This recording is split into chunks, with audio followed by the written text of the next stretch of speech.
coming from? It's everywhere. I don't know. A vicious crime. There's blood on the house, and he was laying in the shower. Nixon had been stabbed with a pair of scissors.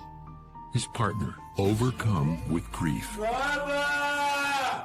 Details of an intense sexual relationship emerge. We like to put belts around each other's necks. He and Mr. Nixon inflicted pain on each other. I'm trying to look for a reasonable explanation. Investigators searching for answers in the interrogation room. I mean, 2 miles drive. My boyfriend's unresponsive. He has some post wounds inside of himself, and he's laying. I put him in the shower to revive him. He's not revivable. Please help me. Please, please. Maybe I need. Maybe what do I do? What do I do? Help you. No, I need my boyfriend. What happened? I don't know. I came home in so much blood. our local 911 center received a call from Ryan Lamb stating that his significant other, Ryan Nixon, had been assaulted and requested medical assistance. Where is the blood coming? Where is the blood coming from? It's everywhere. I don't know. Please help. Please help. I don't know. He had some stab wounds. Like there's like 4 wounds on him. I don't know. Did he shoot himself? No, he was fighting with his. Oh my God, Ryan. Baby! Oh my gosh, please. Ryan Lamb was uncontrollably emotional, screaming, yelling, crying, just wailing. They determined that for safety's sake, he needed to be handcuffed and removed from the scene. Please, please. It just came home.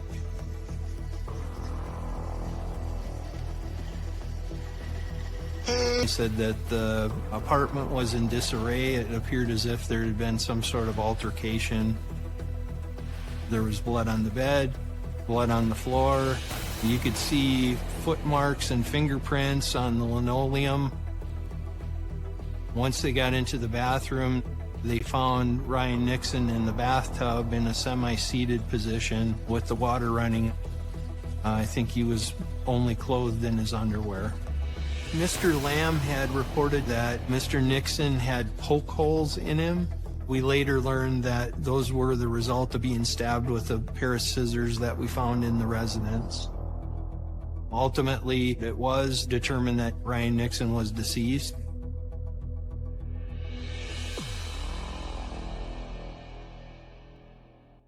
So kind.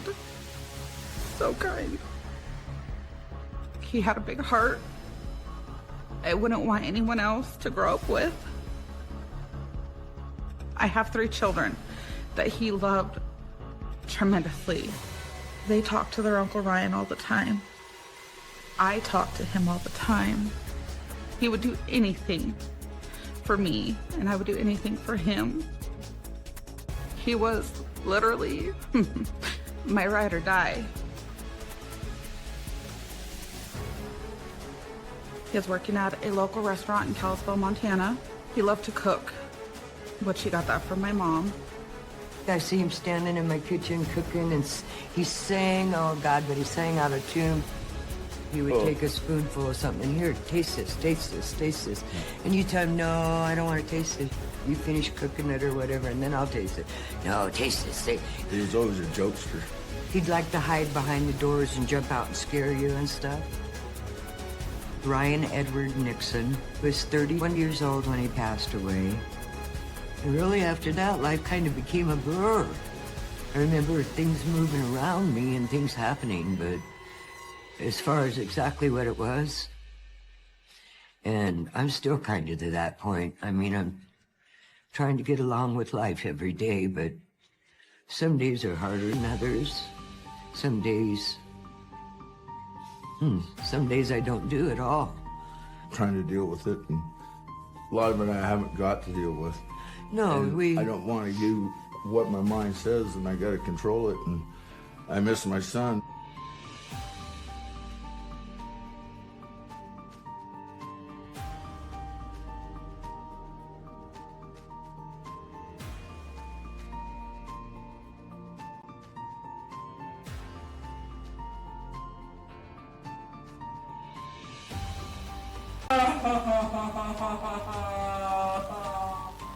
Ryan Lamb was in our what we call booking area. When we're initially bringing somebody in, we put them down there and it's audio and visually recorded. Oh my God. His emotional state seemed like it was consistent with someone that would have recently encountered a traumatic situation. He kept repeating what we later learned was a pet name that he had for Mr. Nixon. He called him Bubba. Bubba. Bubba. Bubba. When someone's super emotional and we're conducting interviews, you have to be patient and show some compassion and empathy, sympathy to what they're going through.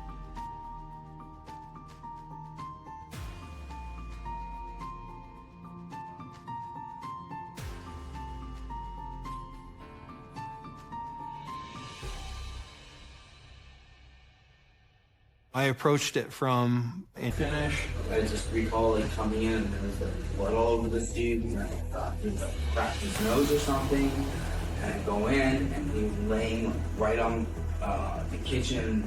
There's a wall that separates the kitchen from the living room. He was laying up against that and he had scissors in his belly and he was bleeding really heavily from the back of his head. How did his head get cut? I don't know, there was blood on the back of his head when he leaned up on the wall. And then he just called for help. And like, and he said it was fine. It was fine. Ryan said it was fine. He said he was totally like conscious and like talking to me and said it was fine. Mr. Lamb said that they didn't have a functioning cell phone, so his first thought was to run to a local gas station, which is quite a distance away, probably half a mile or 3/4 of a mile from where the apartment was, to utilize the phone. I guess common sense tells me that if you have somebody that has a pair of scissors sticking out of their stomach and has an injury to the back of the head, why didn't you go to a neighbor's immediately and ask to use the phone to call 911? Tell me what happened next.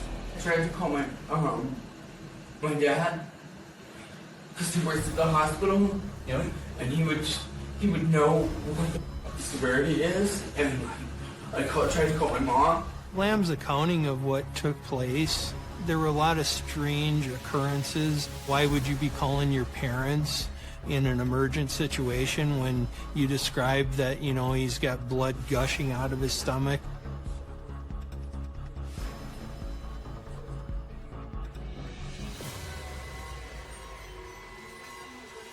The process of an interview is a chess match. And, you know, you can't make one sweeping movement and expect to resolve the whole situation. I have a role to play, and I let them tell their story. Well, it's been like 15 minutes now, because I've been trying to get a hold of my dad and my mom. And he said I'd be right back. And I went home, and he was in the shower, and he was totally unresponsive. And so I started banging on every door I could find, because I didn't know how bad it was. And I used Jean's phone. She finally opened the door and I called 911, and I was on 911 the whole time until officer showed up. Where does Jean live? She lives literally the apartment wall over. There was some disparity in statements that Mr. Lamb had made. He had disclosed to the 911 dispatcher that he helped Mr. Nixon into the bathtub. I put him in the shower to revive him. He's not revivable. Please help me.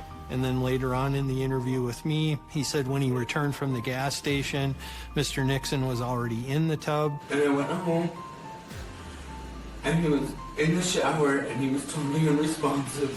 So there were a number of things there that led me to believe that Mr. Lamb was being less than credible. I think he was accustomed to trying to pull the wool over people's eyes, but that wasn't going to happen with us.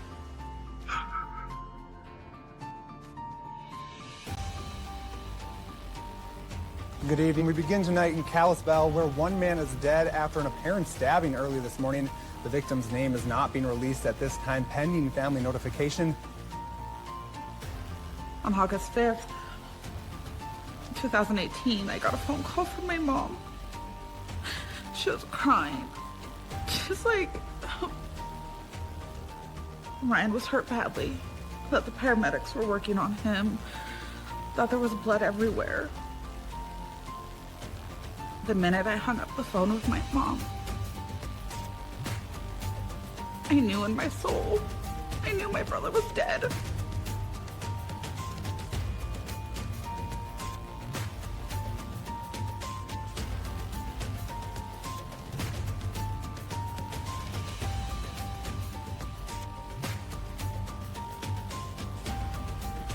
How long have you two been?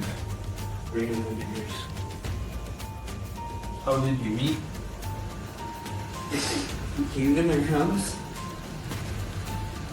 You said how long? You guys have a crazy.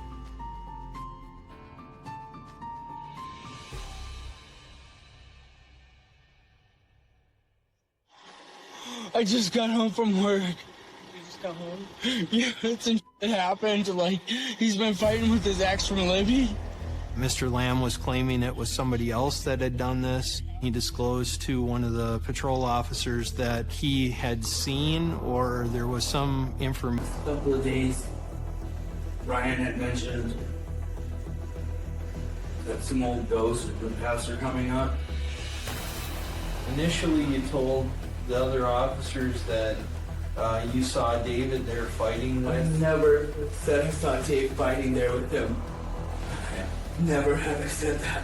There was some disparity in statements that Mr. Lamb had made at the scene. David De La Rosa.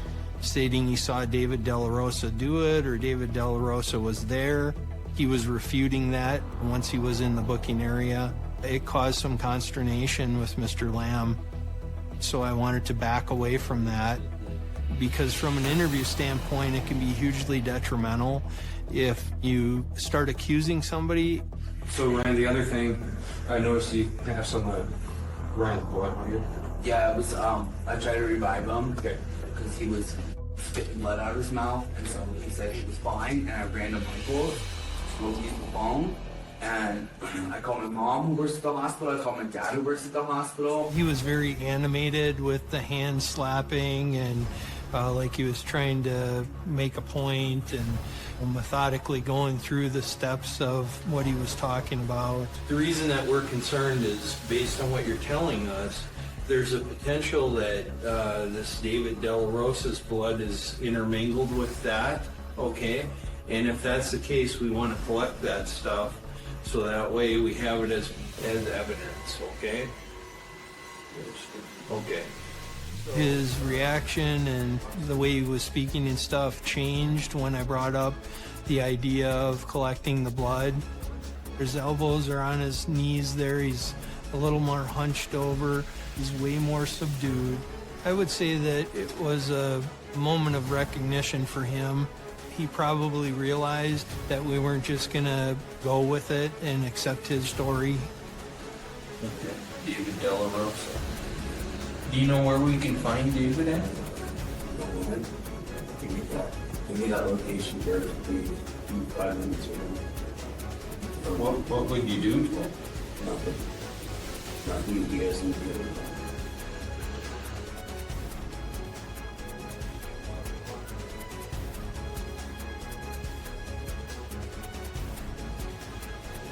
We learned that David was actually at his residence 90 miles from Kalispell. So based on the time and distance, that excluded David as a suspect.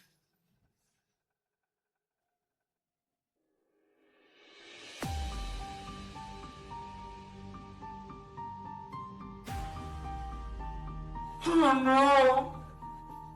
Ryan! Ryan! Help! Baba! When I watched Lamb down in our booking area, I guess what I thought was it was somewhat theatrical. Now you're gonna be home, I know it! No, you're gonna be home. You're gonna be home. You have to rely on sometimes instincts, sometimes training, life experience. It was apparent to me that he was accustomed to using theatrics. The man who was stabbed to death in a Kalispell apartment complex over the weekend has been identified. It seems like it was still yesterday. I just wish he was here. I miss hearing him laugh in my house. I just miss him. Randy has some of Ryan around his neck. Here. And this right here. Some of his ashes. I have one I carry at my purse. I didn't get to say goodbye. And that's probably one of the hardest things, is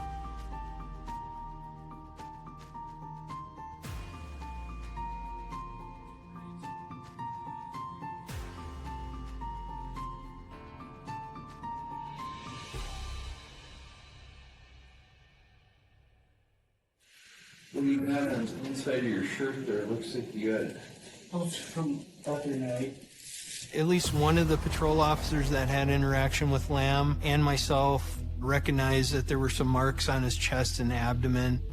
The marks to me look like a four-pronged fork. I believe one of the patrol officers asked him about that, and initially he said it's not relevant. What's it from? Well, this one sucks. That sucks. Okay. So we like to put belts around each other's necks. Sometimes we would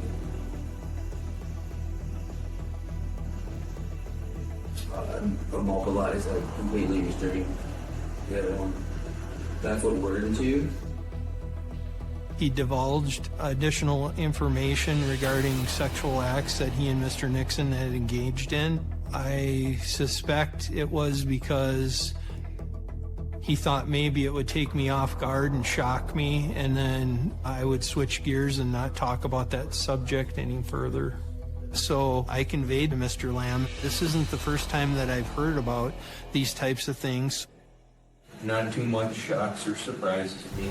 Okay. A number of years ago, I went to a call, and the male half had a stab wound in the back.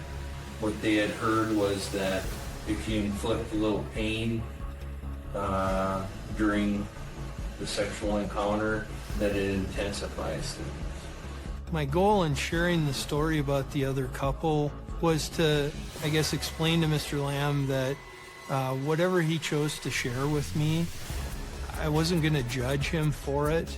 And also maybe to set the stage a little bit that in the event that this was a terrible, horrific accident, that he would feel more comfortable telling me about that. So here's the difficult question that I was going to ask you just a little bit ago. Is it possible that something similar happened tonight? Nothing to do with that, but it literally came on. So, just so I'm straight, it wasn't an argument between you two, or it wasn't a sexual encounter between you two that caused the scissors?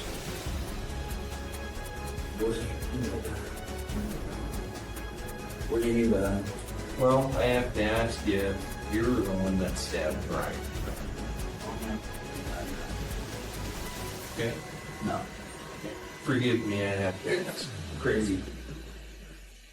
I could tell immediately he got confrontational and said it was crazy and how could I say that. So I backed off at that point with that, because those are the critical moments during an interview where you can lose somebody. They can completely shut down and tell you, buzz off, I'm not talking to you any further.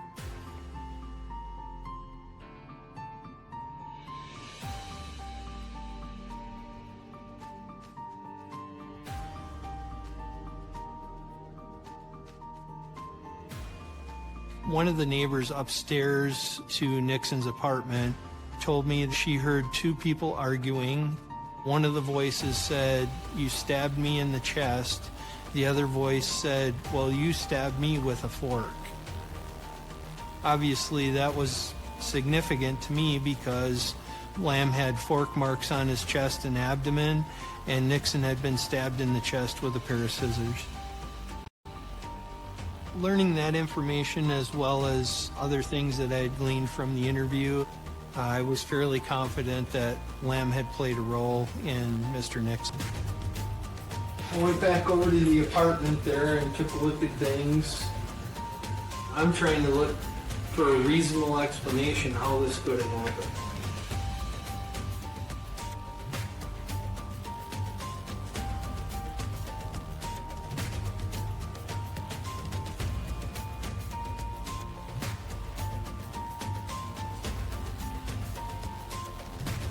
Well, I talked with two neighbors, and one of the neighbors told me that they heard people arguing, and this was the specific conversation that they heard. One person said, "I can't believe you stabbed me." The other person said, "Oh yeah, well you stabbed me with a fork."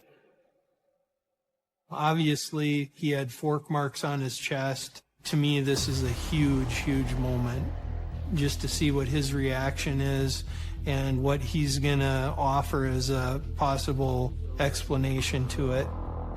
Who has stab marks from a fork? So I think we need to have a little more truth. And then the other person said, "Well, yeah, but you stabbed me with a fork." You know? And I think the average person would conclude that that was probably you and Ryan talking. No, because I wasn't there for any of this. I came in and seen Ryan like this.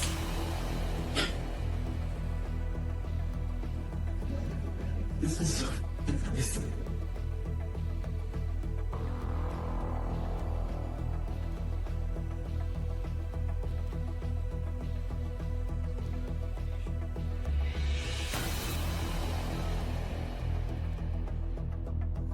Here's where we're at with this. I just talked with the county attorney's office, and based on the information I have, we're going to be charging you with deliberate homicide. Oh my God, I'm serious. Yeah.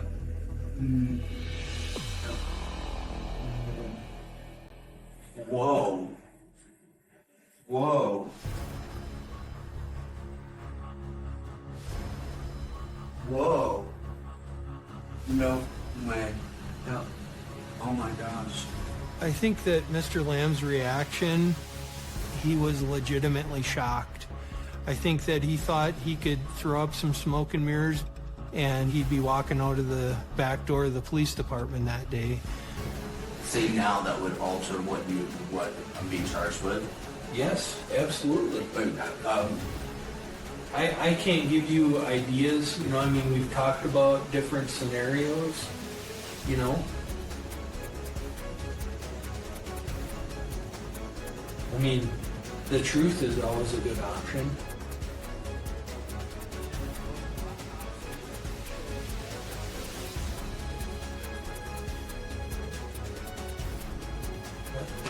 So let me ask you this, okay?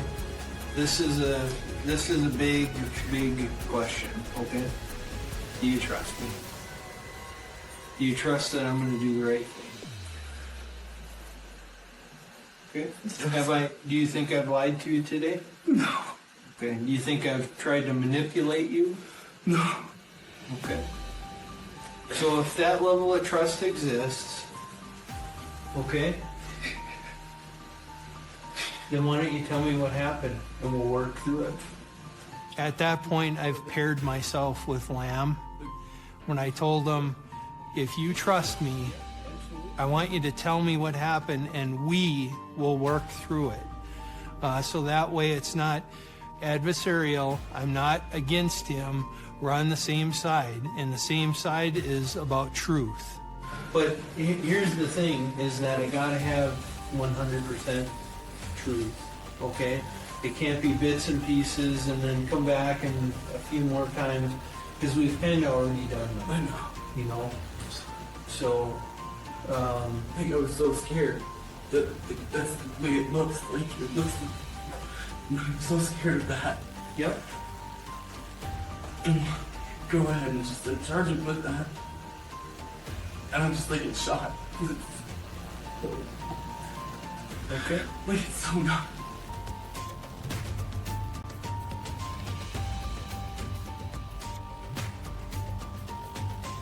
You know? But there's circumstances that have occurred that make it look that way, or at least at this point.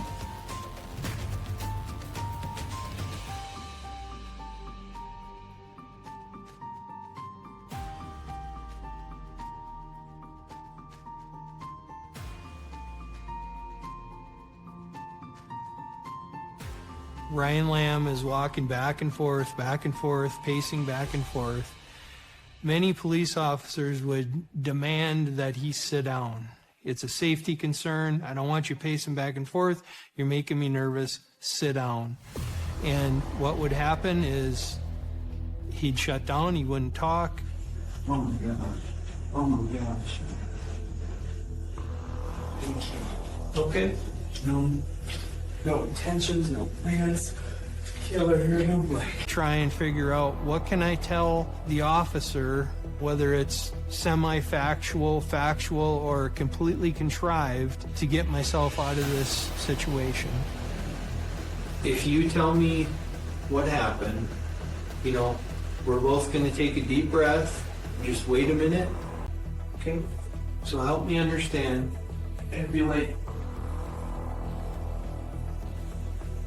God, it's so grossly wrong. I haven't, like, said anything to you to make you think that, like, I didn't, like, deliberately kill my partner. I haven't said anything that makes you think otherwise, if you still see it as,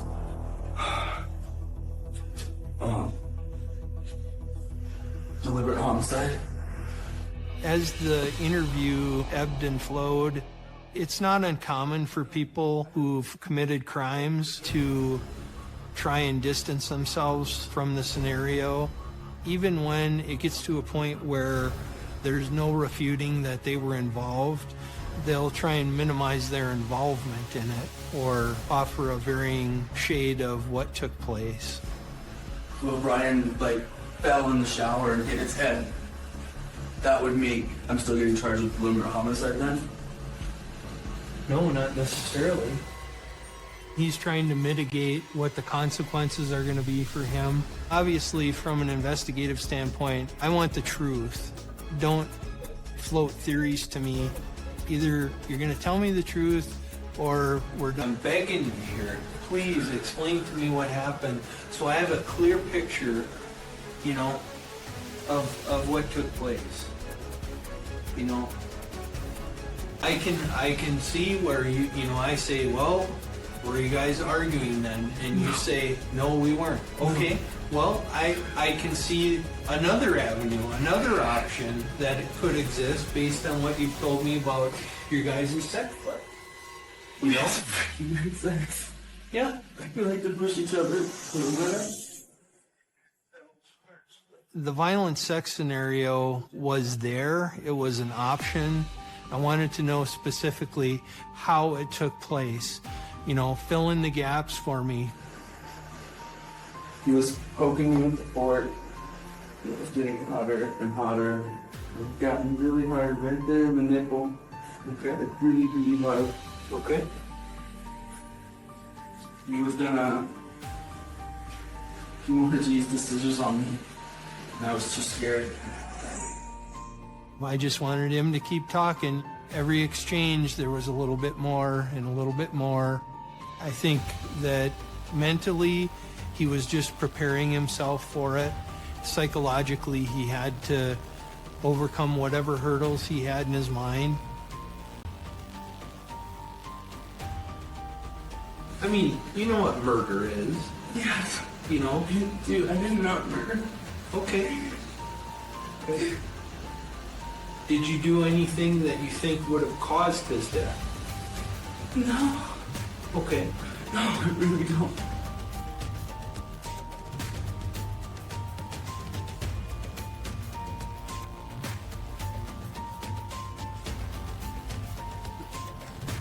weird sex. We were foreplay. We were having sex stuff. It wasn't consensual. It wasn't consensual thing in doing. It was just taken to extremes and we're trying these. Okay. Based on that, it's a deliberate homicide then? And Mr. Lamb is just throwing me little bits. Is that enough, Jim? Do I need to give you some? Said that he wanted to use the scissors on you, and you said no. So then you used them on him. I let him move the fork on me. So Okay. Yep. yeah. Okay. And then you used the scissors on him. And where did you? He said that. Where did you poke him at with the scissors? The first one was like over his side. Okay. Yeah. I poked him too hard. His head, or I poked him in the back of the head. I'm not sure. So how did the blood get out by the front door? How did that happen? He got up, like looking for me. Okay. I didn't leave him. I didn't leave him in the shower. I didn't leave him anywhere near the bathroom. Like it was right there by the clothes, and it was just like so much blood. And then it started like getting really like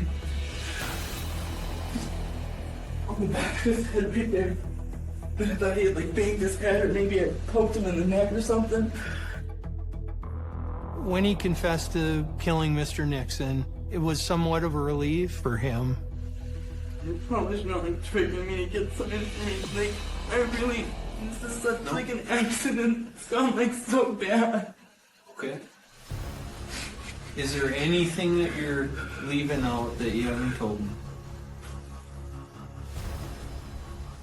I don't think I was being entirely truthful at the beginning of this because I didn't want it to look like. Like, what are you charging me with? Like, deliver. So I think I was panicking and like just so scared of that. Yeah.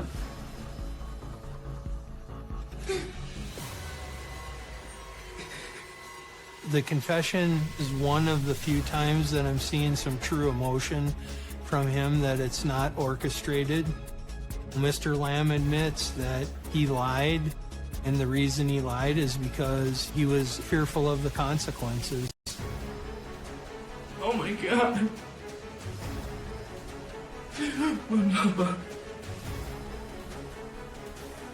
Mr. Lamb used the scissors on Nixon, and he said he didn't intend to harm him as bad as he did, or certainly not kill him.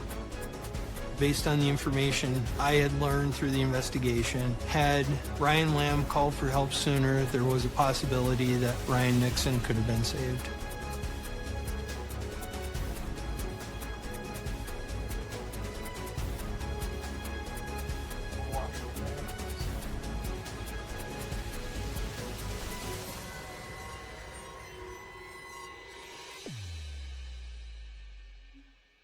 The autopsy revealed that there was a fractured rib, the sternum was fractured also, and then internal organs were damaged, causing Mr. Nixon to meat, and we don't know what it is. A gruesome discovery. My goddaughter died in there. She was chopped up. She was filleted like a fish. A development that changes the investigation. Police today confirming that they have found the DNA belonging to a second young woman who went missing nearly a decade ago. To a logical person, it doesn't make sense. You keep all that evidence around. A high-stakes interview. Is that all you got? Is that no? That's all. All right. Investigators searching for answers in the interrogation room. Like, were you waiting for that to happen? The door knock? I was like.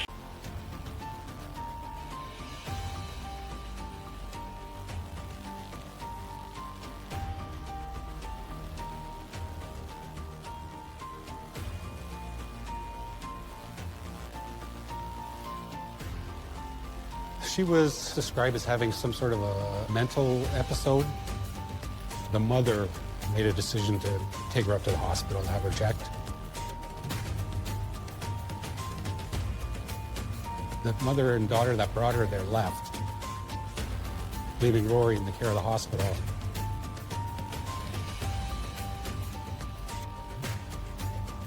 For whatever reason, she ended up leaving before she was actually seen by a physician. We see her exiting the hospital on her own. That was the last known sighting we had of her.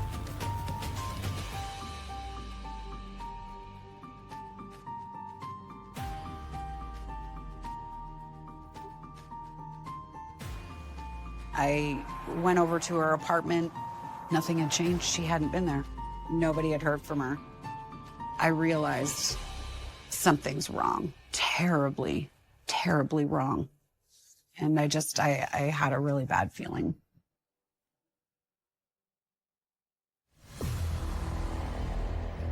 I went into panic mode. I made thousands of missing persons posters. There wasn't a place that you could go downtown Oshawa that you didn't see my goddaughter's face. I made sure that every post had her picture. Out till 4 or 5 in the morning, talking to people.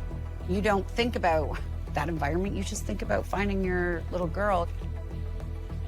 They had a massive search going on for Rory. Family members and friends had created a website for people to go to. There was all kinds of people going on the website offering opinions and thoughts. Rory was an 18-year-old, somewhat troubled young female living in Oshawa. Rory had told family members that she was pregnant. I love Rory. She's the type of girl that, found the good in everybody. She was very inquisitive. She was the kid of all knowing. She was very active. She was in sports all the time. And she had her own little way about her. It was so beautiful.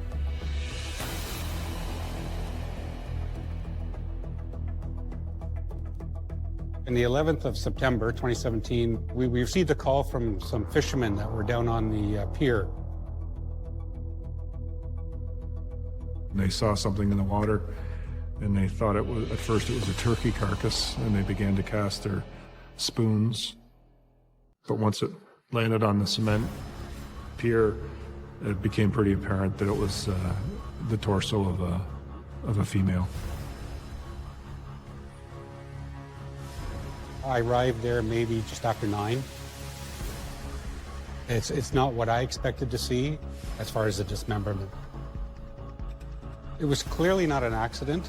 The thoughts going through my head was, are we looking at somebody with a medical background, possibly a hunter, an avid hunter, a butcher, somebody good with knives?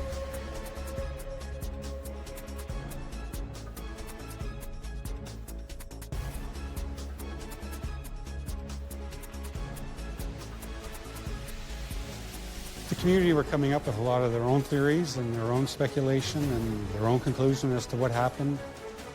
Little town, things like this don't happen, and you now have to put it together for yourself. You have a torso and your goddaughter's gone. There was no identifying marks on the torso such as tattoos or scars from surgery, so we were dependent on DNA. I submitted some clothing and such. They got in touch with Rory's biological father, and he submitted his DNA. It felt like this forever thing. Tonight, a tragic turn in the search for a missing teen in Oshawa. Durham police have identified a torso found on the lakefront in September as that of 18-year-old Rory Hash. You don't know how your sweet goddaughter ended up dismembered and the rest of her is missing and thrown in a lake like she's a piece of garbage in our little town. The fact she was 18 years old, a beautiful young female, and the horrific crime that had happened to her. There was pressure from the people in Oshawa. They wanted answers. The worst part is that they're still out there. They're out there. Whoever did this is not caught. We don't know who they are. Really, at that point, everybody was a suspect until we eliminated them. It was a case of delving into Rory's background, who she was with, where was she, and why would somebody want to do this to her. We had no suspects in September, no suspects October, November. We exhausted pretty much every avenue we could up until the break we got at the end of December.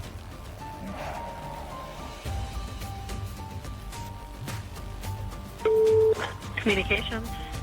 I'm a plumber and I'm on site for a job. We got we're snaking a drain, and we've been pulling back. We probably pulled back about 10 pounds, 15 pounds of it looks like flesh type of stuff, meat, and we don't know what it is.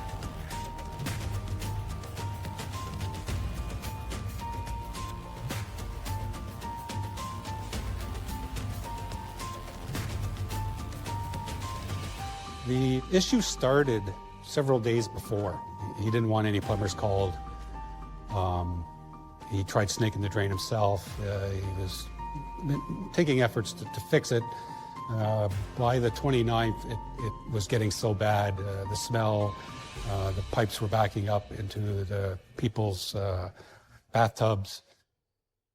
People upstairs just took it upon themselves to call a plumber. The officers on the scene decided to knock on the door of Adam Strong's basement apartment. They recall him putting his head down and making a comment almost instantaneously that the jig's up, it's a body.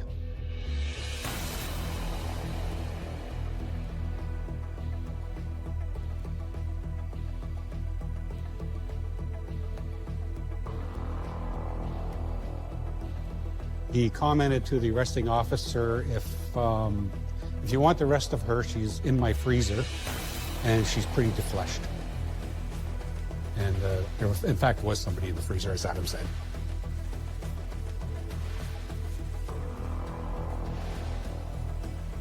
Good evening. It has been a double dose of tragedy for an Oshawa family. Police once again confirming that they have found the remains of 18-year-old Rory Hache. Rory had a distinct tattoo. She had the word alive tattooed on her neck. And when they looked through the freezer, they found a human head. And there was a tattoo clearly displayed. I knew right then, yeah, it's Rory. You can't even think that Rory would find herself in a position that her demise are met this way. You can't even correlate those two things. You can't reconcile them. And the worst is yet to come. Police say they don't have enough to charge Adam Strong with murder. We need the evidence to lay the charge, and this will take time. We didn't know at that point what the cause of death was. To lay that charge, you need the grounds. The decision was made to continue our investigation to see where it took us down the road. We had no idea what Adam was going to tell us. Have that seat right there, huh? So the police came to your residence tonight. Yeah. And you were subsequently at some point placed under arrest. Am I correct with that? Yes. The team itself didn't have the opportunity to plan and prepare. They had no idea what they were getting into. At any time while we're sitting here talking, you have any questions for me or my partner? Just ask us. Okay. So getting back to you. Is this room a little cold? Did you find it cold? Can I terminate this interview? Well, I'd like to clear up some things. Like I said, sure you would.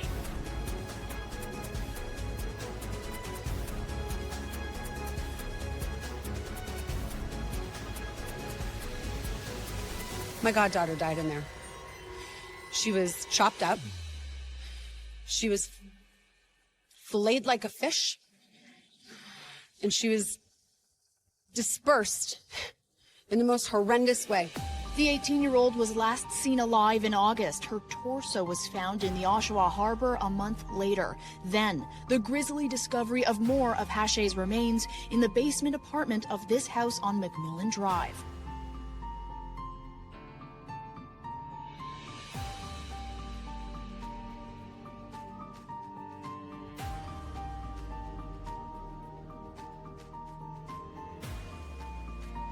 In Canada, you don't have the right to have your attorney or lawyer present with you during the interview. You do have the right to a phone call to talk to them for advice. But once that interview starts, it's just you and the interviewer, and that you have to navigate that yourself as a suspect. You can choose not to answer questions, but you can't choose to stop the interview when you exercise that right. So the police essentially have the right to continue to ask you questions within reason, even if you choose not to answer them.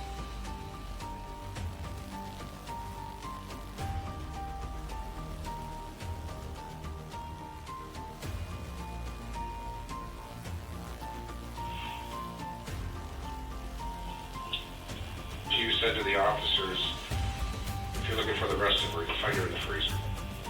My question to you is the person in that freezer, Rory? I decline to answer that question. Okay. You're saying you decline to answer it, but you're shaking your head this way. Does that mean anything? No. Okay. Any interest from you at all in telling us your side of things? No. Nothing? No.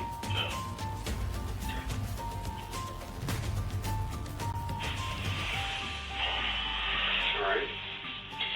I was told these things go on for like hours. Is that true? Again, it's true.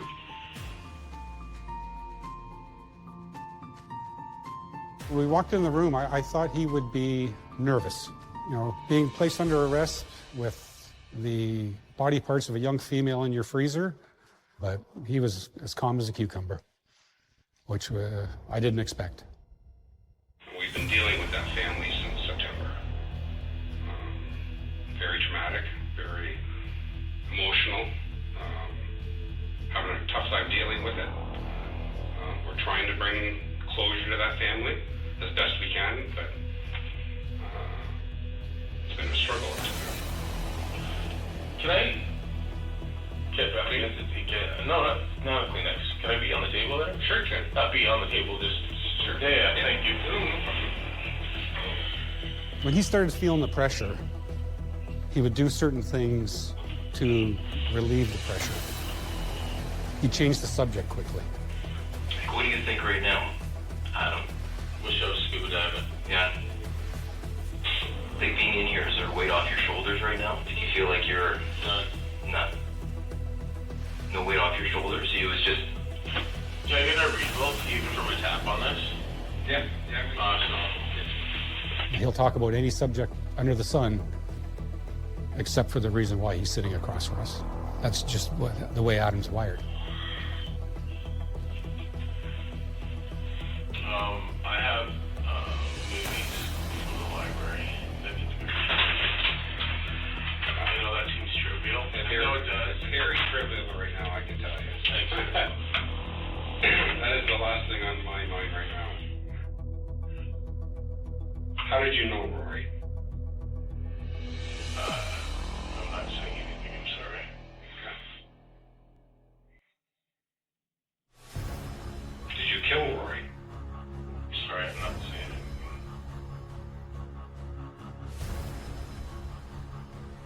Is there other people we should be worried about? Is there other girls out there that we should be worried about that are missing? Just the one.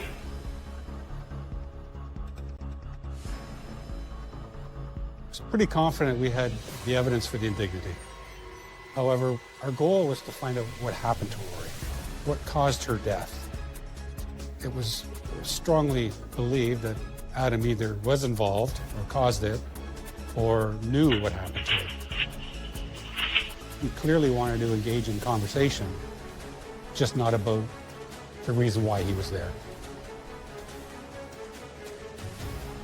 Can I flip that over now? No.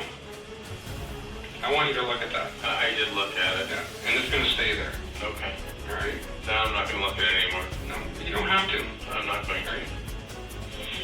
The reason we're showing these photographs, we're pulling on his decency as a human being. It had little effect on him at all. If you're sitting across from somebody who has no empathy whatsoever or no conscience, it creates an uphill battle for us. You can't play on those emotions that you normally could with a decent human being. I can honestly tell you right now, from when the police grabbed me, I had complete intentions of spilling my guts, okay? I was told to clam up, and I'm clamming. I'm sorry, I know that's a disappointment for you guys. I get it. I didn't know what to make of Adam. I knew very little of him. I didn't know if this was his normal way of acting.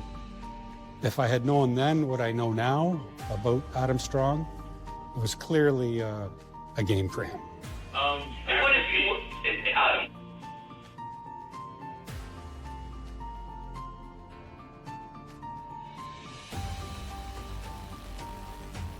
There's something there, Adam. I know there is.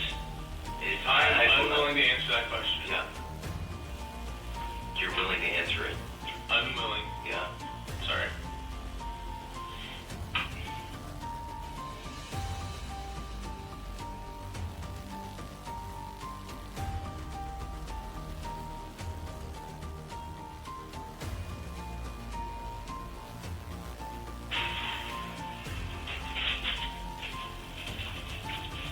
Oh, you can eat with me? I'll let you alone then. Appreciate that, man. You're trying to build that relationship with him. I'm, treating you with respect. I'm making sure your needs are met. There's a social interaction that's been put in place now where it's just two people. I've got you a meal. You ever owned any guns or anything? No. No. Not in the gun. No, I am. Yeah, all right. And I'm very proficient. Yeah. You collect knives? I wouldn't say collect, but I do enjoy knives. How many knives do you have? Like those type of knife collector type? I have that one and I have a sword.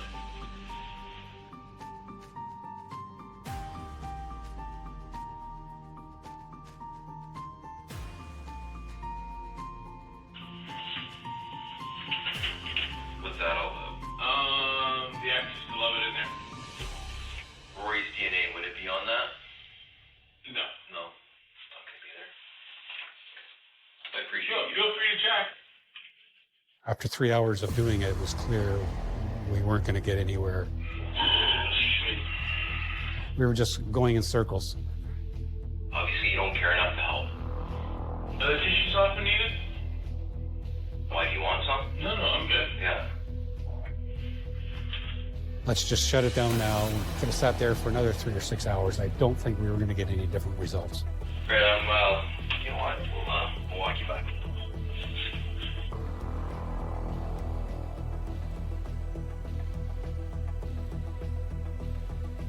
Really, all I got from that interview was a sense of who Adam was to help us going further down the road with the investigation. Thank you very much. The Hache case is still very much an active investigation. Police say they're going to dig up Strong's yard. They've also seized his boat. They're asking anyone with information about him or his boating trips on Lake Ontario to come forward.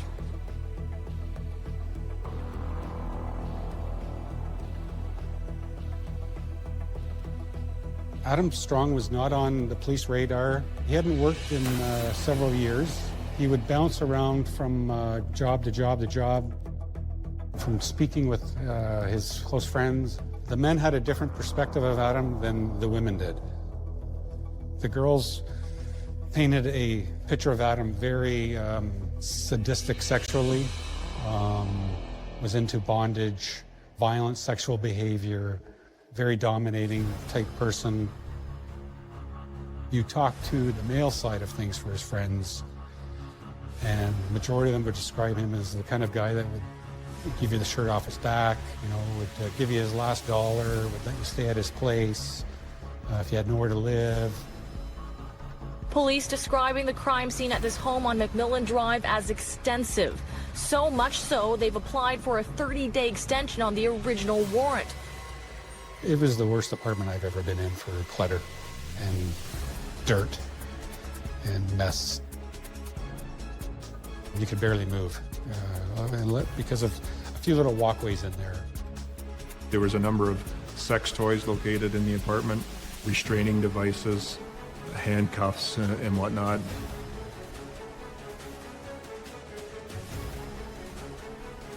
There was a bent hammer we had located Rory's DNA on. Rory's running shoes were located in a bag in the apartment. There was blood spatter located on the wall and bottom baseboards leading into Adam's bedroom.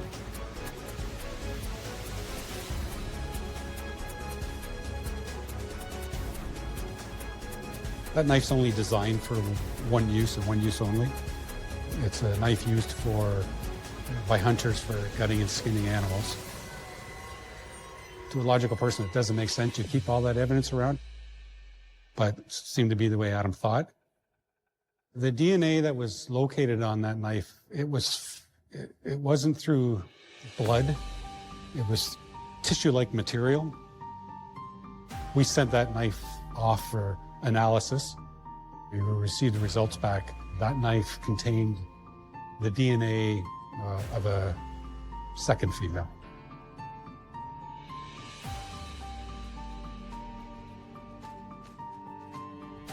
Disturbing developments in the murder investigation of Rory Hache, whose partial remains were found inside the central Oshawa home late last year.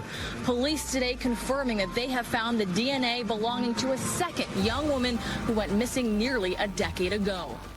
The other remaining missing female at the time was identified as Candace Fitzpatrick from the Oshawa area.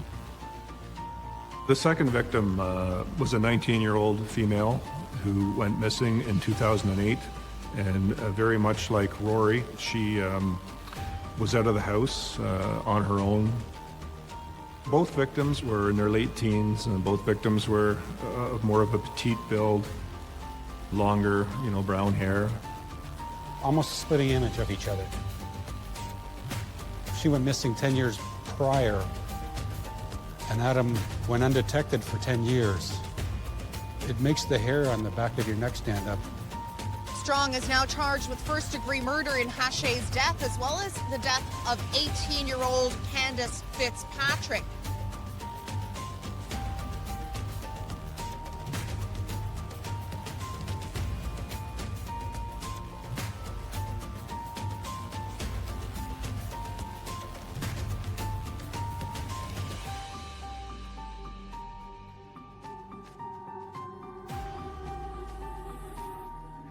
The dropping and then the newer charges was, I think, a calculated risk on their part, because the indignity to body was essentially a slam dunk.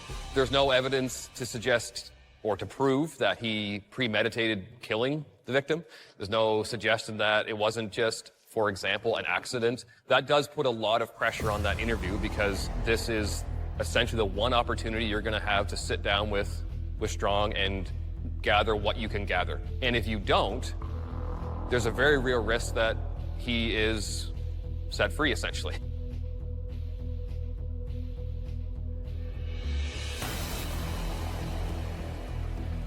My preparation for the interview with Adam Strong actually began by watching his first interview. It was apparent to me that Adam Strong shied away from any direct questions. I'm not saying anything, I'm sorry. So I knew that wasn't going to be my approach. I knew what I was going to try and do in that interview room, engage him as much as I could in dialogue. You have the high stakes, obviously what's riding on the interview. This entire interaction is being videotaped start to finish, and that will be sent to the defense, that will be sent to the judge, and they will watch every minute of it and look for every possible violation. I spent probably 3 weeks preparing and had everything as I wanted it, and just waited for the day to come.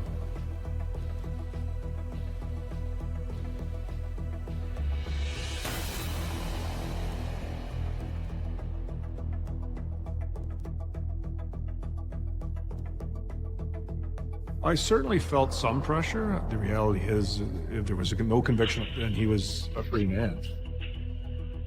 How you doing? Good, you? Had better days. Oh, I'm sure. Call Mitten. Adam's wrong. Adam, you call me Paul today. All right, Paul. I was wearing a suit. I want the person across from me to know they're dealing with a professional. You know, set the tone. The old expression, you only get a chance to make a first impression once, rings true in any interrogation. I have been amazed at how well I have been treated. Other than a few staff members at the 8th egg. And that's going to continue today. Yeah, I can tell you that. I mean, that's good. That's wonderful. Well, you know what? Certainly checked into how he had been treated thus far. That's important. It speaks towards admissibility. Addressed any needs that he had, and he said he hadn't eaten, so we took care of that. Didn't say fries. Oh, sorry. That's a man over it. I certainly knew we couldn't rush into talking to Adam about the case, given the fact how it went with the two detectives back in December of 2017. Sharing a meal with somebody, breaking bread with somebody, it's a chance to bond and talk. I never had sushi. Love it. Really? Love it. First time I had it, I hated it, but I didn't realize it was supermarket sushi. So that's sushi. Talked about a whole bunch of different things. To get him into the mindset of just realizing, hey, I can talk to this guy, and build a little bit of a relationship. Remember Operation? Yeah. On TLC? Yeah. But before it turned into like a women's network? Yeah. Knowing what you loved it. And then once that had gone on for an hour and a half or so, I started to talk about the case a little bit. How old was Rory? 18. Okay, how much of her body did you guys get back? Obviously the entire skeletal structure, right? Well, we obviously, whatever was in the house. Yes, in the freezer. Yes. And how much of it were you able to pull out of the pipes? Quite a bit. It was bad luck. Yeah, that's what I tell people. They're like, you're stupid. I'm like, you kidding me? Well, that's an awesome way. Yeah. I just got greedy, that's all. All importantly, doesn't react to what most people would perhaps react to, which is, again, a rather shocking thing to say. Can I get that cigarette? Is that possible? I am going to check into that. I just want to cover off. Okay. I'm not crazy about sucking in secondhand smoke in a room that's only about 8 by 8, but again, I wanted him to be comfortable. I wanted him to like me. If you do something nice for somebody, typically they feel some sort of obligation to do something nice for you. Can you turn up? Is the fire alarm going to go off? I should have asked. Is there any way you can turn up the ventilation system so you don't get polluted? It's impossible. My apologies. I've been here many times. You were saying?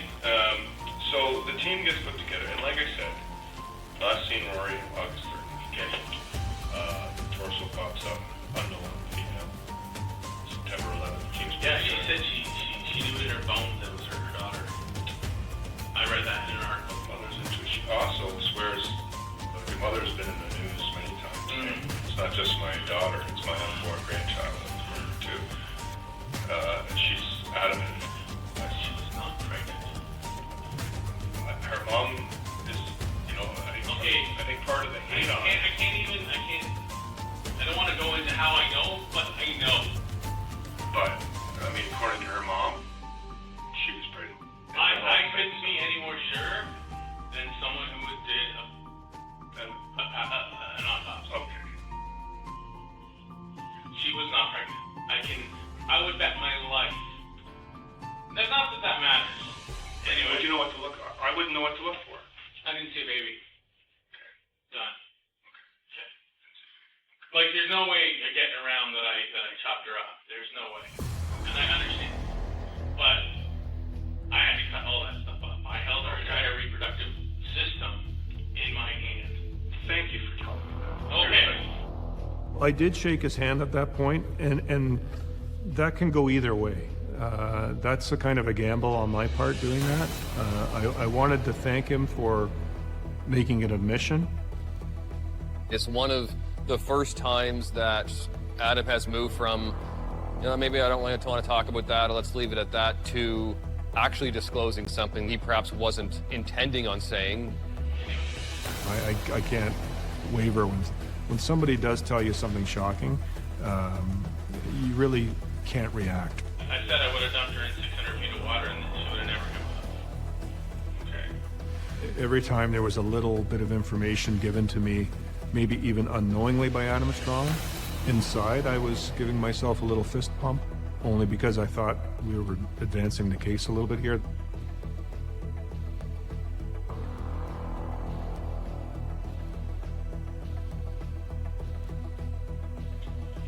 I can't believe this isn't having a much more dramatic effect upon me. Especially the first one, I should have been on my ass. Oh, you're talking cigarettes? Yeah. Okay. I thought you meant... Oh, no. More dramatic effect on me, especially the first one. I don't know what you're talking about on that one either.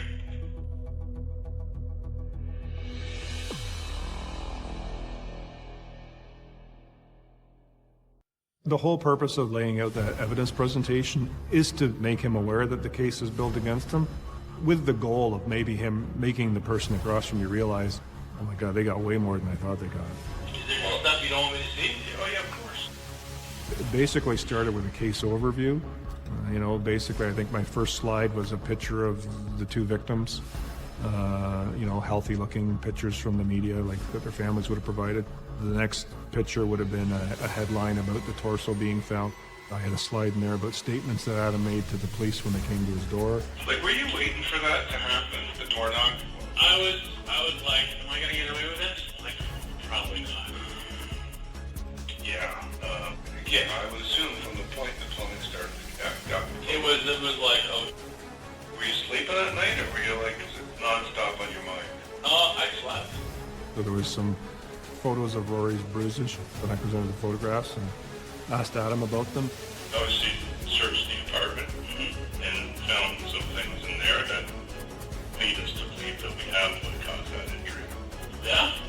Well, In the apartment? In the apartment. Wow. So, did that surprise you? Yes. There is a strategy to this methodical unveiling of piece after piece after piece. Goal is to build in the suspect's mind that there's not a whole lot of point in denying at least some aspects of this because we have these things. Is that all you got? Is that, no, that's not all I got. All right. This is your opportunity to actually do the right thing. That type of appeal to an Adam Strong certainly wasn't going to work. He had no remorse, but he was very interested in what was on the laptop. So, the 24th is when you start this, you said Christmas Eve? Yes. Are you doing this while it's frozen or partially defrosted? Completely defrosted. Okay.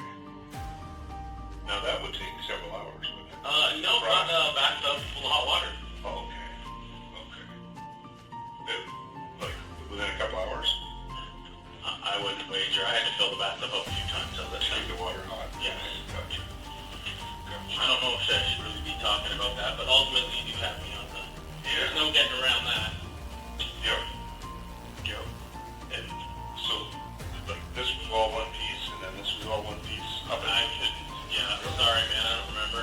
Really? Yeah, it wasn't important to me, man. Okay. I know that might sound cold and callous, but it just... I just assumed it would be like the 9/11. No, not at all. You just remember this because it's so, like, monumental. I did not feel that way at all. He thinks, and they are, only talking about dismemberment and disposal, but in fact it's allowing, in this case, the judge ultimately to make inferences about what must have happened during the actual murders that took place. You just gonna keep staring at this? Because I can't identify anything else. No.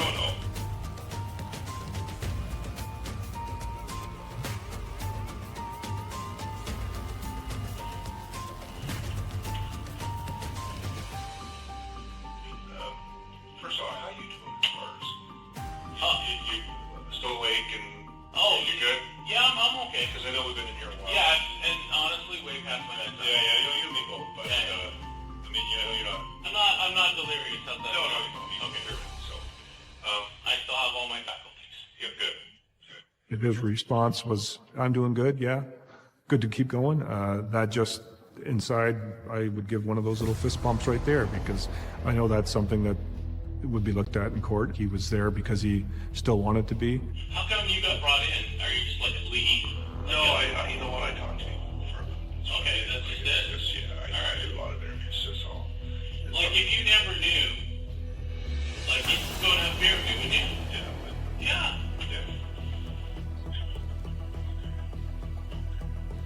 All right, well, I got a blast. Man, go get some sleep, Lewis, and I appreciate you sticking it out. Well, for sure. I really have a choice. No, but, I probably said more than I should have. Probably. Yeah. Probably. But that's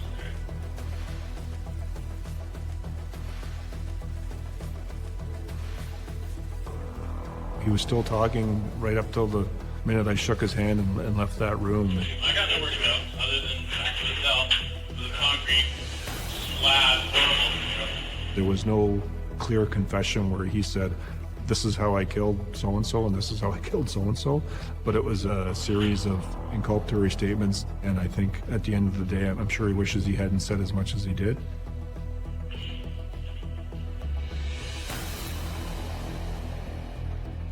"46-year-old Adam Strong has been held in this police division overnight as police laid 2 charges of first-degree murder. He appeared via video link on a projector screen in the courtroom just down the street from here, his back to the wall, his black hair stringy around his face.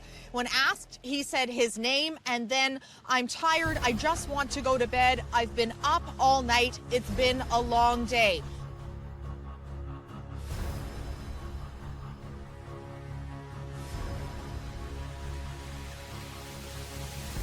I think he thought he was a lot smarter than everybody that was sitting across from him.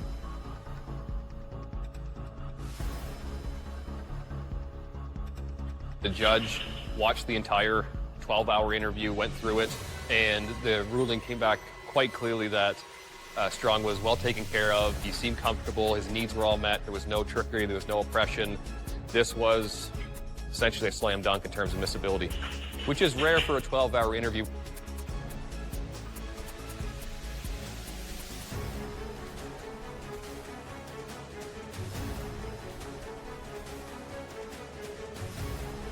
A video court appearance is set today for the Oshawa man, now facing 2 murder charges in connection with the killings of 2 teenage girls. Yes, there's forensic evidence, but in order to move from that to any type of homicide charge, particularly first degree, which is planned and deliberate, that's because of the interview. That's because of the context of what he said during that 12-hour interaction. So it really was the linchpin of this case.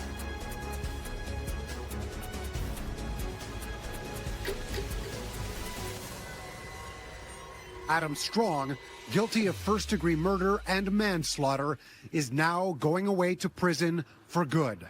Adam was convicted of first-degree murder on Rory and ultimately convicted of manslaughter on the second victim instead of first-degree murder.